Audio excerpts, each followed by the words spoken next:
Guys, all right, so it is September and it is time for another goals video.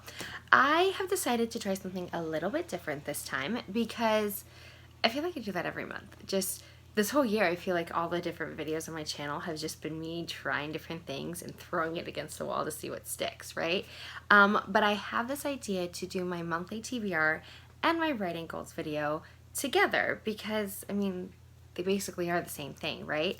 So I have really been thinking about where I'm at with my book and feeling really discouraged because I feel like for the last like 4 months or so, I haven't done anything. It's not that I'm frustrated with the book, it's just that I don't understand my own process enough or like how to fit writing into my life, something we've talked about a lot.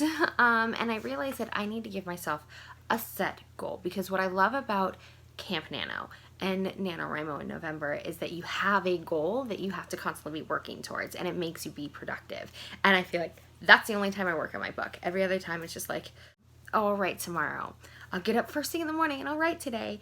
And then I blow through that alarm because I'm exhausted. So I need to give myself a goal every single day. And I also know I'm going to finish this damn book. I want to finish it like in November during NaNoWriMo. And so I've decided to try something kind of like the Debt Snowball. Or I know that last NaNoWriMo, I think it was, Kristen Martin came up with her like Nano Snowball. And it's a very similar idea where you start with something small and then you work your way up to a bigger number.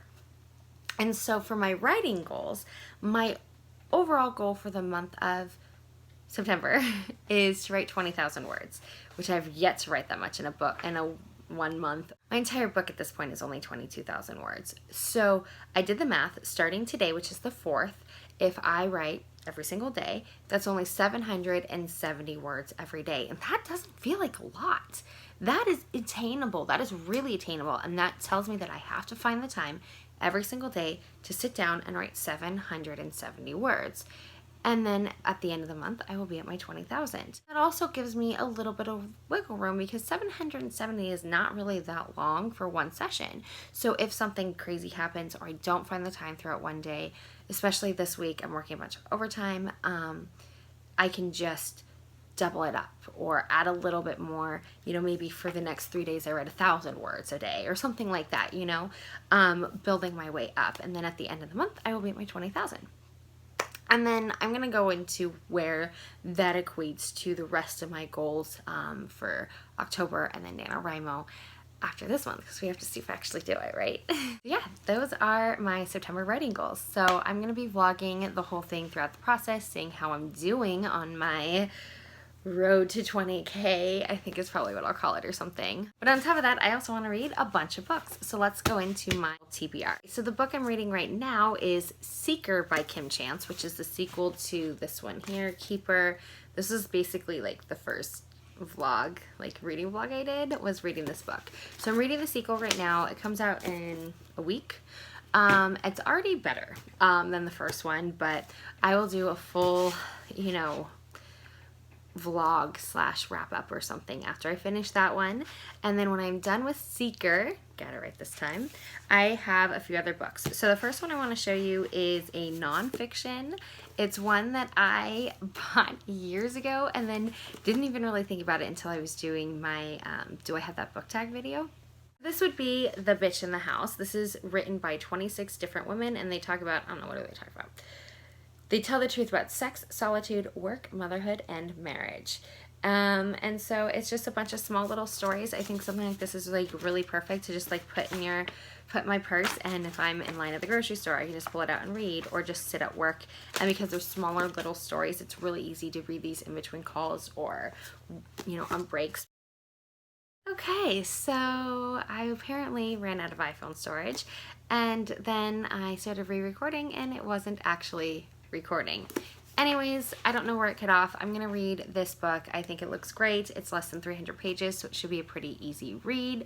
And I just love the title because I know I'm the bitch in my house, so love it. Next book I chose, because I have been getting really into thrillers and kind of mystery books, is this one. It's The Lies We Told by Camilla Way. I don't know, this chick. And so this was something that I talked about, oh, it's been a while. It was at the beginning of the year when I got it on like my book of the month haul type thing. So this one seems really interesting. So basically, the people on the cover, I'm assuming, are Luke and Clara. So basically, it starts by talking about on the inside flap about this really creepy girl named Hannah, and her mom is actually like afraid of her. So, you know, she's probably got some like really scary Michael Myers-esque type weird stuff with this little girl. And then there's this guy Luke and his girlfriend Clara, and then one day Luke goes missing and Clara is trying to find him and somehow uncovers a link between, I think it's his sister and this little girl named Hannah. I don't know, but it's called The Lies We Told, and it's got a beautiful purple cover, and it seems just enough mystery thriller-ish to keep me excited. This one's 300 pages, so again, really easy to just kind of get these read really quick, because nothing's like a big, thick, huge book that I have to slosh my way through. All right, so the last book on my TBR is The Bride Test by Helen Hoang. I am really excited. Don't look at the cover, it's a little messed up because my kids love this book. They just like that it's yellow, and so they're constantly coming in here and tearing it off, and then they took the sleeve and monkeys. Okay, so I'm really excited to read this book. I've heard great things about it. It's by the author that did The Kiss Quotient, which I have not read, so I don't think I need to read that one to read this one. I think they just happen to be in like the same world maybe. I'm not sure. Leave me a comment down below and let me know if I'm supposed to read that one first. But basically, from my understanding from the inside flap, this is about a dude who has autism, which really just affects the way he communicates with other people and the way he feels and communicates affection.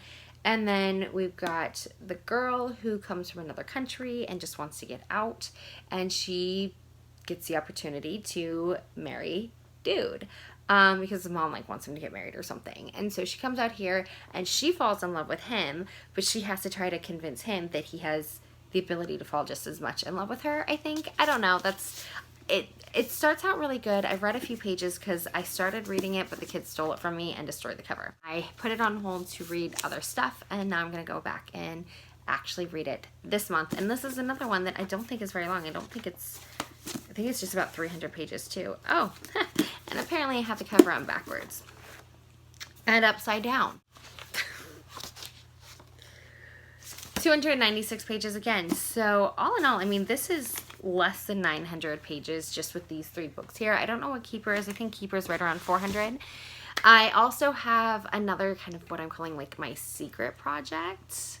This is another TBR that I'm hoping to get to. So my goal is to finish all of those 4 books by the 19th because there's a bunch of books that I wanted that are all in a similar thing that come out on the 19th that I can do on audio. So my goal is to read all of these with physical books and / e-arc, and then dig into a bunch of audiobooks. I'm not going to tell you what they are unless I don't get it, and then I'll do it in another video or something. Anyways, that is it for my reading goals. Other than that, my YouTube / blog goals for the month of September are pretty easy. I want to do 8 videos this month. So this is the first one. I have 7 other video ideas, and I want to be consistent at putting 2 videos up every single week, and a good mixture of vlogs and sit down content like this. So I want to get really consistent on my channel. I also want to catch up on a bunch of book reviews from my blog that I'm super behind on. I got one up yesterday. I got a review on Summer at Firefly Beach. I have 2 more going out this week, and I really want to share my thoughts on The Escape Room, and that's what frenemies are for. So yes, so my reviews for those books will be up on my blog, and then from there I am going to get better about doing 1 book review every single week and 1 writing journal type thing where I talk about, I don't know, whatever I feel like. So 2 blog posts every single week as well. Okay, so to recap, I just realized what I've done to myself with, you know, you feel like each individual goal isn't that much, and then you recap it and it's like 2 YouTube videos, 2 blog posts every single week, reading 4 books, writing 20,000 words, going to work, taking care of the kids, cleaning the house, watching TV with my husband, and probably watching Aladdin about 1,001 more times because I am seriously obsessed with that movie.